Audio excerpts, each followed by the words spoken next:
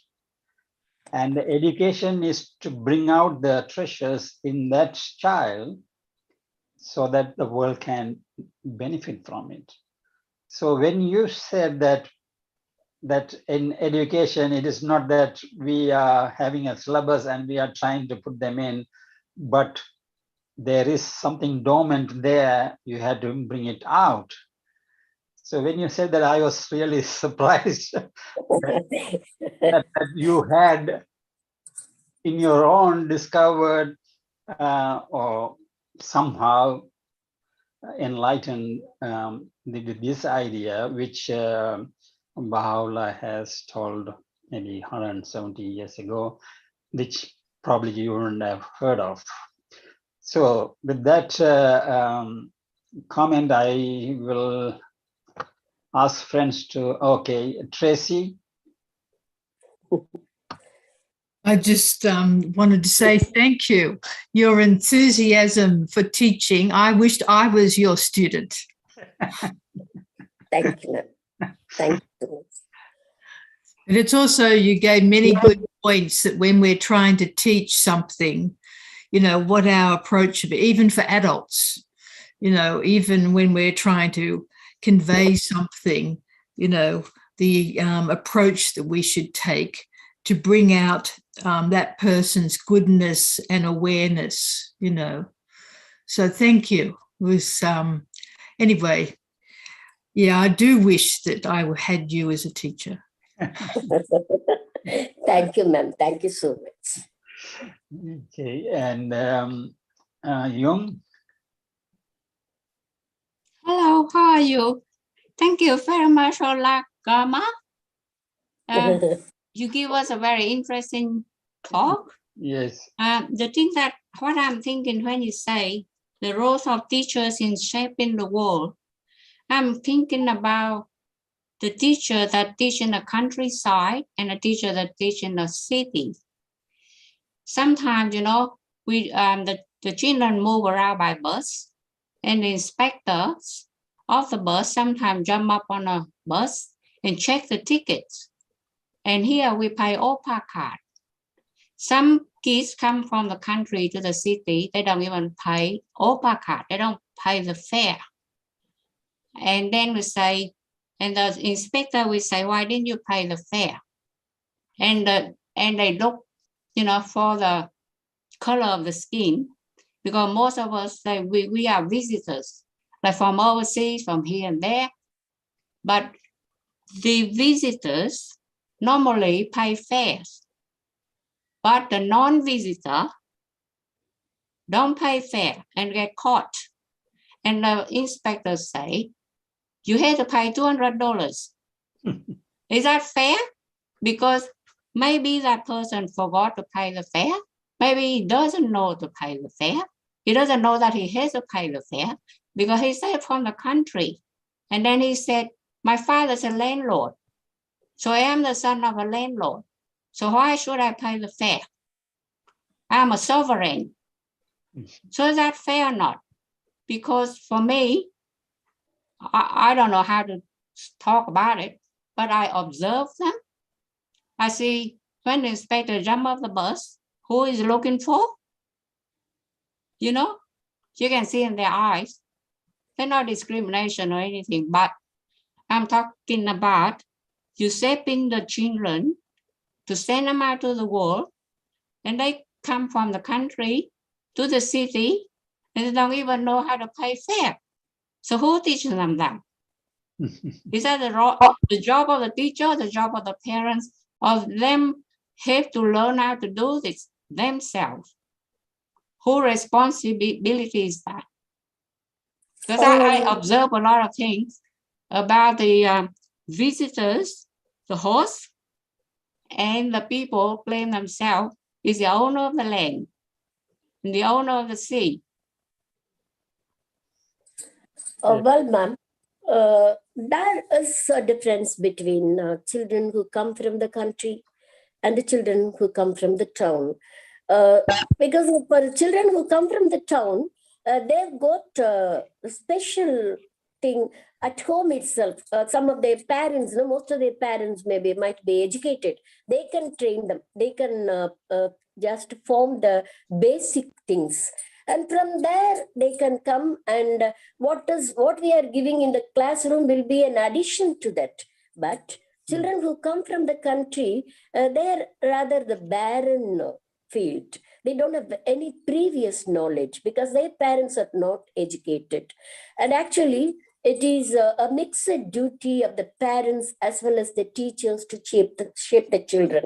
And what is more, the third thing comes under the hands of the children, taking all the experiences, taking all the things that they learn in the school, at home, on the way, everything. Even in the bus when they are traveling, they learn certain things, a lot of things. So everything putting together, they have to use it in future life when they face the world. So both the parents as well as the teachers have their own duty, responsibility in shaping the children. When that is lacking in the countryside children, the teacher's duty will be double. So she should see that she shapes them in such a way that prepare them. That is what I told, motivate the children. See the face of the children, whether what is taught is understood or not will be seen by the face. Their faces are like just like a mirror. You can read what is there.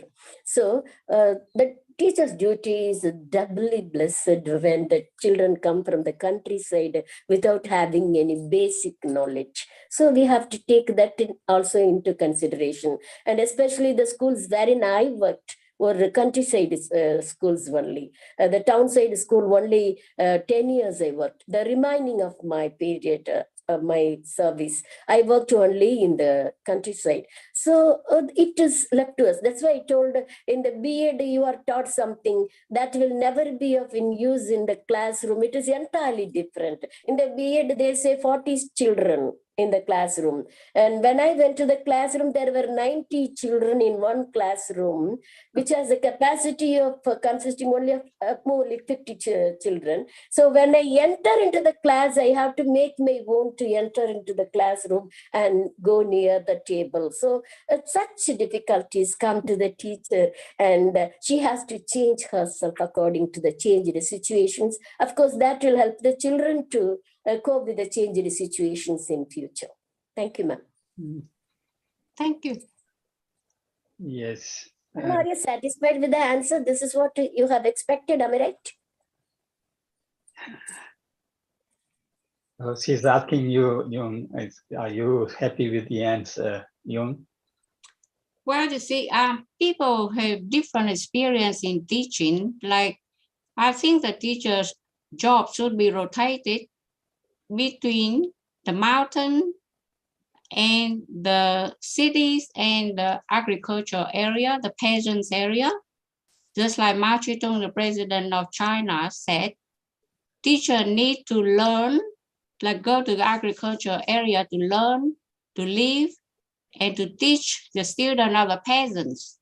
And also, on another side, the teacher also need to teach the children of the bourgeois class the ruling class, the children of the ministers, and the president, so they can see the different class struggle. And because you do mention about honesty when you're teaching kids, so I mean, a lot of kids, not because they don't have money in the OPA card, but they don't want to pay the fees. So they went into the bus or the train and they skip, they don't swipe the card. So that is not honest. And you want to send them out to the world to face in the music, and they're going to be caught overseas by police, FBI. Yes, that's true. I mean, yeah, I mean, the teacher tries to bring about these good qualities, but each child is unique. How each child turns out to be is not the teacher's responsibility. The teacher tries to bring that into the child. And also, I think not all the teachers are like Mrs. Olagamal, who she is committed and she understands the purpose of education and how to motivate them, and she uses her creativity. Many teachers take their role as a job to earn money, so they go to the class on time and finish the syllabus and go home. That's it. But so there is a difference. But any profession, you should dedicate yourself that you are doing a service to the world. Anyway, I have Ahmed and then Robert. Yeah, thank you, Mark, for your talk and presentation on teaching and education. Obviously, education is very important in life of children even adults. Just wondering, where in India do you come from? Which part of India? Tamil Nadu, the south. The south. Yes. Yeah. Speak the same language as I do speak. That's from Tamil Nadu. Do education there is compulsory, or is education there compulsory? Yes, sir. 1 to 14, the education is made compulsory. And to attract the children towards the school, many things are given to them without fees, without, they needn't pay for their books, their uniform, things like that. And they are given noon meal also. So what's your advice in early childhood? Or I have actually two questions. One is your advice on teaching early childhood. And then when, as you said, the education is compulsory until 14. Between 14 and say 19 is adolescent time, and most likely very difficult times. How do you tackle that time in children? You mean the adolescent period, children who are in the adolescent period? Yeah. Well, the main duty of the primary school teacher, when they shape them in a proper way, most of the children are shaped.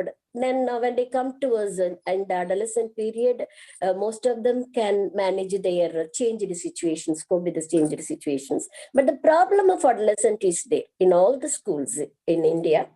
It is, we have to treat them as friends. We are no longer the teachers there. We are friend, guide, and guardian. Maybe parental care also.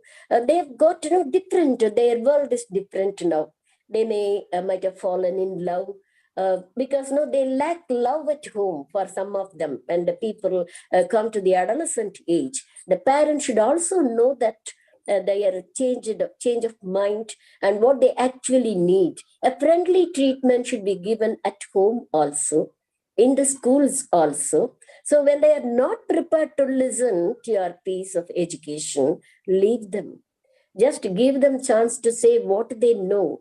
And then when they are ready for it, when they are motivated properly, then what little thing that you give to them will definitely reach into their minds. So you have to treat them as friends. I used to treat them as my friends, but where to stop it, where to have your control on them when they are just deviated from something, when they are becoming unruly, then you should know how to control them. Actually, it is tying the children with a rope in one side and taking the other side on your hand.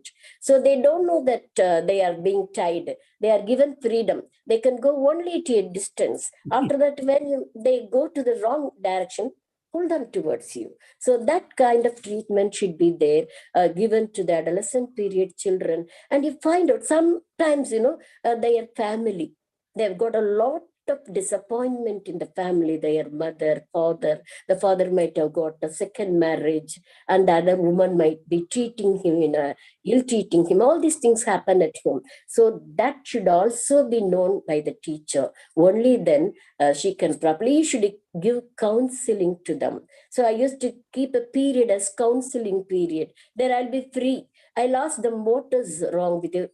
Separately, you have to ask the children. Ask him to come near you.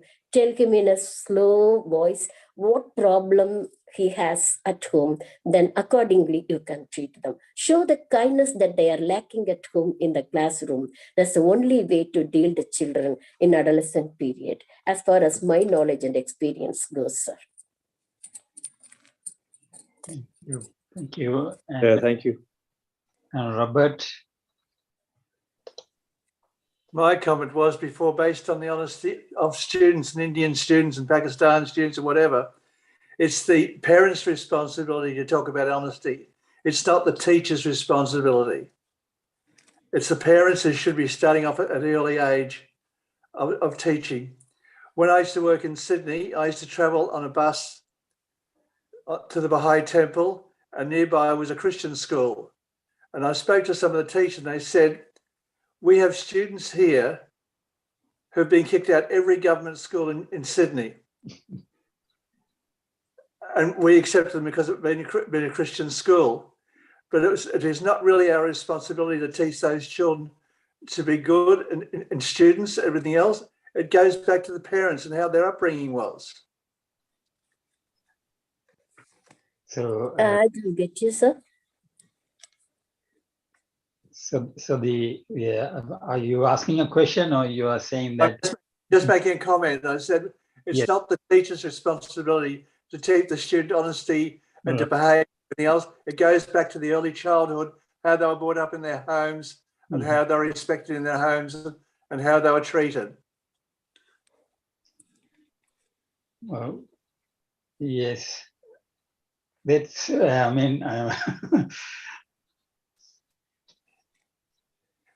Well, I think it's teacher responsibility as well. Although the parents are responsible for the child, but teacher can, bend the shape of that child into a more conformative form, a form that is reasonable. Unfortunately, I was brought up in an age where that didn't happen. It was done by the strap. What it was, you were strapped. It didn't matter what you did or anything. Yeah, well, that's the old age, I guess. Every one of us, older ones, have experienced it. Yes, I think education as such, probably, if a teacher thinks that it's not our responsibility, but it is the parents' responsibility. But Madam said that it is actually both have a role to play in shaping their minds. But a true teacher will endeavor to influence the mind of the children in addition to educating their literacy and numeracy. I believe so, because as he said that you are preparing them to live in the world, to face the challenges and to be a good citizen. So I think if not legal responsibility, at least a moral responsibility to teach that. Okay, thank you, Robert. And Jung again. Yes, your question, Jung. Thank you. What I'm saying, you said that the honesty and to be good or bad is not the job of the teacher. What I'm saying, so if the children beating each other in a classroom, you know, like take the property like a mobile or get a mobile and hide it somewhere and cause trouble like a rebel. So it's not a job of a teacher and everything got to go back to the parents? No, in the classroom, whatever happens, it is the sole responsibility of the teacher to see that. And that's why I told you what is written in the book. It is not the teacher's duty to explain it. It is not only that. The teacher should inculcate good habits in the minds, young minds. And that should be brought right from the young children, right from the class 1 to at least to class 8. After that, when they come to the high schools, then the teacher won't have time enough to do all these things in the classrooms. 40 minutes, they have to complete their syllabus. Everything is there, conducting examinations, correcting papers, telling them wherein they go wrong and how to rectify mistakes. Everything is there as a part of the teacher in the classrooms. But still, she should give some moral stories. That's why I told you, it is not just to teach what is written in the book, subscribed for them, prescribed for them. No, it is the teacher's duty to tell something in such a way that the children's minds are shaped. Oh, this is wrong. We shouldn't do like this. So what is wrong? What is right? What to do and what not to do? Everything should be taught by the teacher and the parents at home. So that's very important. It is the responsibility, a dharmic responsibility of both the teachers and the parents. Only then you can just change the young minds into a proper way, divert them into the proper way, direct them into the proper way. Otherwise, it will be difficult to tackle. If you just leave it in the middle, it is very difficult to tackle them when they go to the higher classes. Thank you, Madam. Thank you, Madam. I just want to ask, if you teach in a countryside, you have classroom for boys and classroom for girls separately? No, we have got co-education also, and boys school separately and girls school separately. All these 3 types of schools are there. So co-education, so how you teach them? Because if you teach to the senior class, like, you know, matriculation class, the HSC class, and if they call it education, how you teach them about relationship between boys and girls properly? Yes. That is very important, especially when you treat the adolescent children. They come to know of, they have got some ideas regarding girls, and the girls will also have certain ideas regarding the boys. No, you have to have create such a situation that they mingle with each other. Girls and boys together, you just frame a group and ask them to discuss certain things, bring out all the things that are discussed, brought out by one of the leaders, a girl leader and a boy leader, and then putting both the concept together and let the children bring out towards you. So such a mingling of the children will help them that there is nothing as girls and boys, they are only co-student. So that feeling should be brought into their young minds. But despite all these things, if it is fate, if it is destined to be so, such things happen, and nowadays it does happen. So it all depends on how you deal the children in the classroom. Thank you. Thank you. Thank you, ma'am. Okay, Lasanta. Thank you very much. I really enjoyed your presentation. But also regarding what the Robert comment is, but there are some dysfunctional families also. So we cannot let the children that the parents will take care of all the good habits that they should possess to be better citizens. So also nowadays the parents are very busy. They don't have even few minutes to spend with their children. So there is a bigger responsibility to the teachers, I think. And Yes, so, yes, ma'am.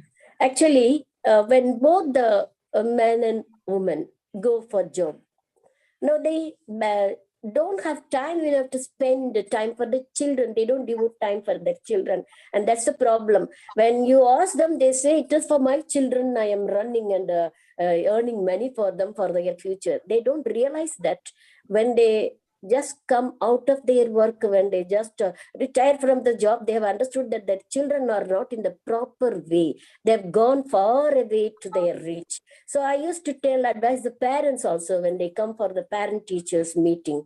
I used to tell them, spend some time for the children. Talk with them. You just ask a few questions every day. What happened in the classroom? You are happy today? Has the teacher appreciated you? You are not happy? Has the teacher scolded you? Ask some questions. They will have got something. They have got something to share with you. So let them share it. That outlet should be there given to the children. Only then they won't go wrong. So something is lacking in the house. That is why they are in search of that outside. That is why, as I told you, in the adolescent period, they think that the girl can give more than what their mother and father. So that is something lacking in the houses, especially in our country. So it should be given. It should be that parents should be taught first. So they should be told that they should give some time, allot some time for their children. All the Sundays, let them take the children somewhere and ask them to mingle with them, ask certain questions. Everything should be there. It is the responsibility of the parents to see that they are well trained in the classroom and they have got good friends. That is very important. So tell me who is your friend, I'll tell you who you are. So whether their friends are good friends, that should also be checked by the parents. It is the responsibility of the parents, ma'am. So all these things cannot be done by the teachers. They can just ask a few questions, advise them as to how they can select their teachers with the help of the literature, everything they can do. But the total responsibility could not be taken by the teachers. It should be taken by the parents also. Thank you. thank you very much. Ian, you can unmute and Being a Baha'i, in the Baha'i writing, we said that the mother. sorry, can you accidentally muted you? Ian, can you unmute, please? In. Okay. I said in the Baha'i writing, we always say that the parents, the mother especially, is the first educator of the children. So I think the responsibility is on both sides, you know.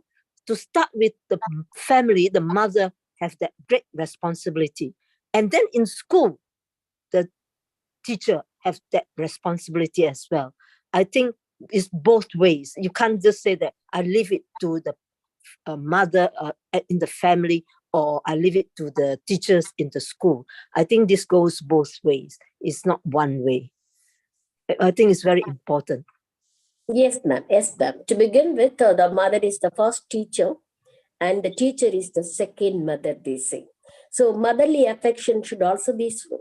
That is why 1 to 5th, they have chosen ladies as teachers for the children who belong to 1 to 5th classes. So only they can show patiently love and affection towards the children that they badly need, because very fresh from, they come out from their house, from the lap of their mother. So that parental care should also be given. At the same time, character building, how they should do, timetable wise, how they can organize themselves, everything should be taught by the teacher. So the teachers, that's why I told you the role of a teacher is not an easy job. It is something great. The teacher has to understand that it is not for earning money. It is learning the mind of the children they are given salary.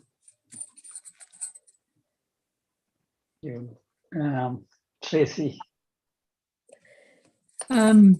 Just continuing on from what you just said and what Yin said, and from what Robert was saying before and Jung, you know, but we're all aunties and uncles in the society around children going to school, on the train or on the bus or going anywhere. And yes, families have the primary responsibility and teachers, but also we are all in this together. It does take a village to raise a child, and in modern society, we have broken down so many relationships of that extended feeling. It used to be in the country towns, everybody knew everybody else and whose children was who. And somehow we have to rebuild that it's not just our own children or our own nieces or nephews, but any young person, that we have a heart towards them, and modeling good character, honesty, and compassion and non-critical mind, and having some, maybe they've had a hard time, and what can I do to ease their situation and open a door that something good can come out of them. I think we need to also, from what you were explaining, what a good teacher is, we should also take that on as what good aunties and uncles could be. Yes, actually, the children observe, listen. The learning opportunity is not only in the classrooms, but also at home, in the society, on the street, in the bus, in the train. Everywhere they learn a lot. Now, what they have learned, how they have taken in their minds, and how it got into, that is something more important. So everything, every situation teaches them. They have to learn something from them. The uncles, the auntie, everybody, all the relations. We just let them ask the children some questions. What is taught in the school? What do you think of your school? What do you think of the teachers? What do you think of this subject? Which subject you like most? And would you like to be away from the schools? Would you like to get education at home by me? You just ask such questions. No child will say, no, I'm ready to sit at home. No. We have got a bad experience during Corona period. 2 years they were locked at home. So I used to ask the children even now, so do you like to be at home and learn? No, ma'am, I want to see my teacher's face. One of my old students came and told me, ma'am, if it were the period when I was learning in the classroom and you were the teacher, if it had happened, I would have died, he told. So that is the mentality of the children. He wants to see the face of the teacher and learns a lot. He wants to mingle with the teacher, and the teacher should be ready to give all that the children need, but in a proper way, in a categorized way. That is very important. The character of a teacher is what more important than building the characteristic features of the children. Only a good teacher can shape good students. That is very important, ma'am. The teacher's role in the society is very, very important. She is next to God. Sometimes I would like to say she is the God that you can see in front of you. The parents, the teachers, they are the gods that you can touch, see, feel. No, we have got to this question, can you show me the God? But you can show the gods in the form of teachers and parents. Let the children love their teachers and parents and lead a good life. Ahmed? Yeah, I just want to raise 2 points. One is that in recent time, this next semester, my son's high school have decided to ban mobiles at classrooms. So they're catching up. The schools are catching up to curb, use of certain things like mobile phones during the classroom. The other thing is that Baha'u'llah has in Kitab Aqdas, in the Baha'i Holy Book, has said that when you write your will, you should put a portion for your teacher. So teacher's position is very important in Baha'i faith, because that's the educator of the man. So he has put a portion of the assets of a person for the teacher Mm. when somebody writes a bill. Thank you. Yes. I don't get you, sir. The will in the Baha'i faith, Baha'u'llah, the Prophet founder, in his holy book, he has said that when we write the will, the last. He's specified different things that one has to write in the will, that what portion to goes to which person, and he's added one portion for the teacher. Yes. Yes. So the teacher is honored. Yeah. Thank you. And Colin? Thank you, Mrs. Ola Gamal. I really appreciate it. And 2 points which struck me as very important. Firstly, that the children should come running to school because they want to be there. And it's interesting because during the pandemic, we bought this little desk behind me for my granddaughter because that was her classroom. And in the other room, my son, who's a school teacher, was running his classroom from the other room in the house. And of course, I'm trying to work here, and my wife is working in the other room. So it was a wonderful time. But when my son became a teacher, I thought, look, his grammar is not all that good, and his mathematics is not as good as mine.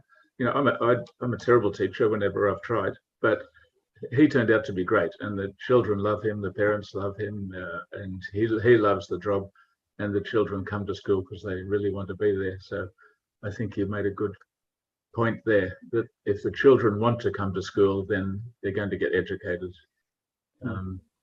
And the other point I liked was that you're teaching the oneness of humanity, because the childhood is the time when children can learn that concept, and it will shape the way they view the world. And if they don't learn that concept when they're children, then they're going to have a different concept of us and them. Other people are enemies, and that's where all the problems are. So I really appreciate that you're helping the parents and the children to learn oneness of humanity. Thank you. Thank you, Colin, and Jung again. And before Jung, you start, I have put a quote in the chat, which I read some time back. It says, "It is hoped that true education will set the stage for a life in which personal growth and service to others are seen as an integrated whole, and not as separate and sometimes conflicting ends." So it's preparing the children for their own development, as well as serving the world. That is what the preparation that I believe that you have mentioned. And it is, the teachers have a responsibility and a great influence in that. Okay, Colin. Sorry, Jung. Oh, just want to let you know, Madam, my husband Colin dipped in his too humble. Actually, our son, he obtained high distinctions in mathematics and high distinctions in everything he did. And he became a captain of his privileged school in Australia. So I was very proud of him. And we sent him for a gap year to do volunteer work in India. So where he learned about Catholic Church and how to help the kids at the school. So he had some experience overseas. So therefore, when he come back, he got into one privileged position to another privileged teacher position because of all his high distinctions, study in theory and practice. So just had to clarify that. And we were very happy to have him as the son. Yeah, thank you. And myself also a matriculation teachers too. That's why I have been asking you a few questions. And thank you for your answer. Thank you. Thank you, ma'am. Actually, you said it was matriculation teachers, not only matriculation teachers, but also government school teachers. Why I am telling you, not because I worked in a government school, but because the children who come to the government school are entirely different from the children in the matric school. No, they have a foundation at home. Parents also are taking the role of a teacher at home for the matric children. That's not the case with us, for the children in government school. That is only So my... what little knowledge they get, it is got only from the classroom and from us. Yeah, I work for the government school too. The government school, but I work also in teaching the French language and the physical education, the sport teachers. Oh, that was only in the matric. And English teacher. So did you have to cover the American literature, the American history when you obtain your English literature subject? So double major, you have to do double major in American study and English study.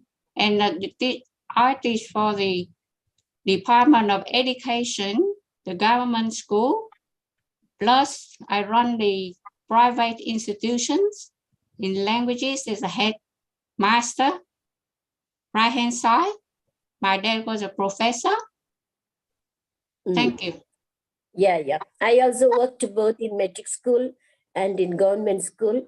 And I was a headmistress in a private school also. So I've got mixed experience from all these three types of schools.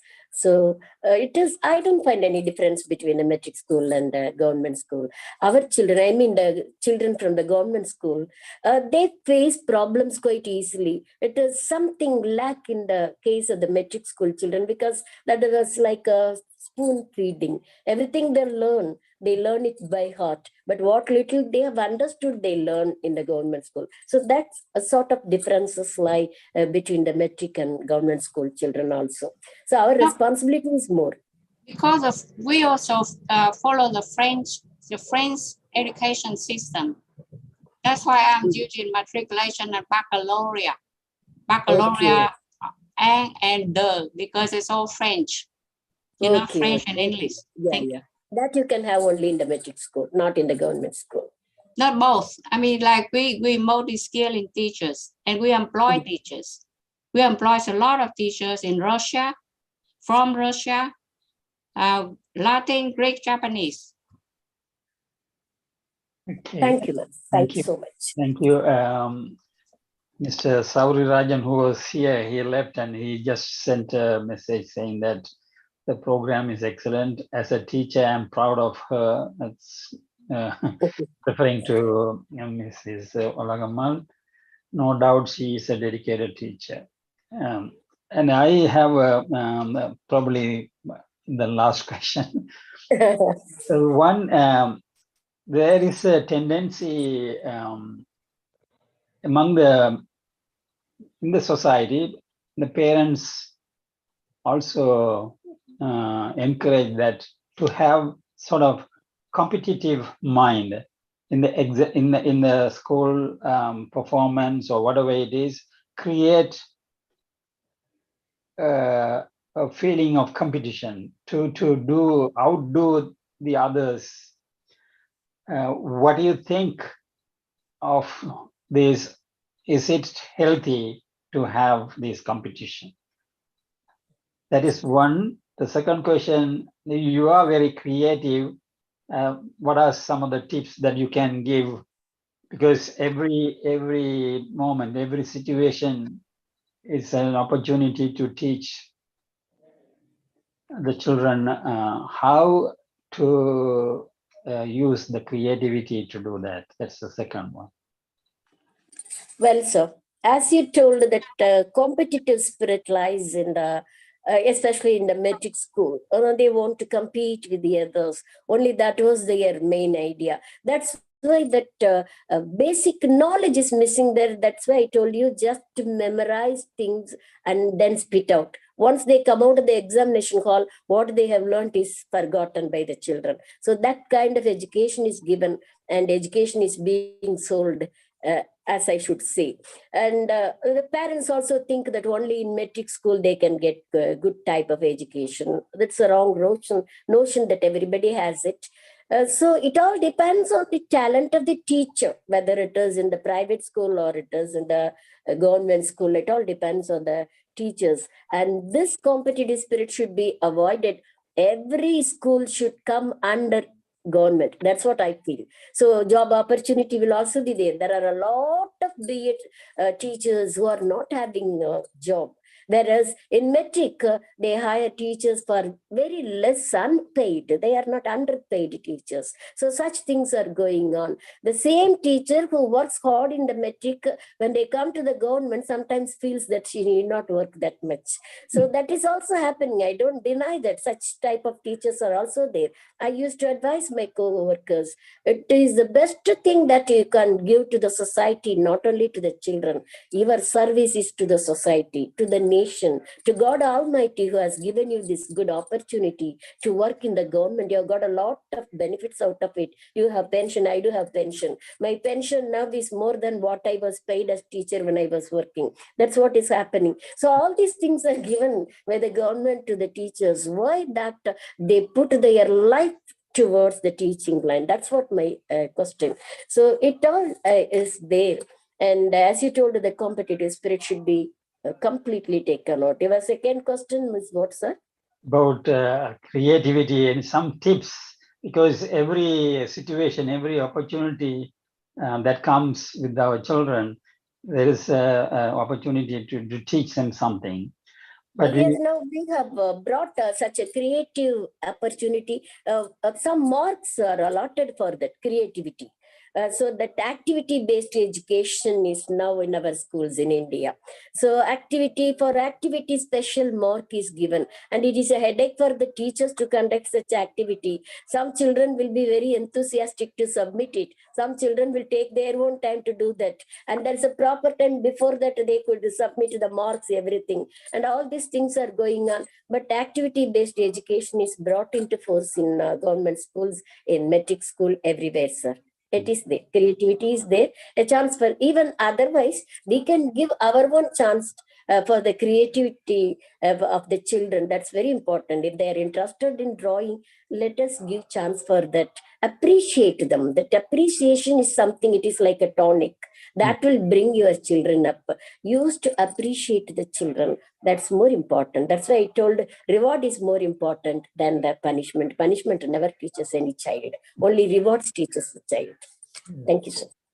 Thank you. And I just wanted to say that regarding the competition, this quotation from Baha'u'llah that I have put it in the chat. It says the whole duty of man in this day is to attain that share of the flood of grace which God poureth forth. Yes, sir, continue. Yeah. Let none therefore consider the largeness or the smallness of the receptacle. The portion of some might lie in the palm of a man's hand.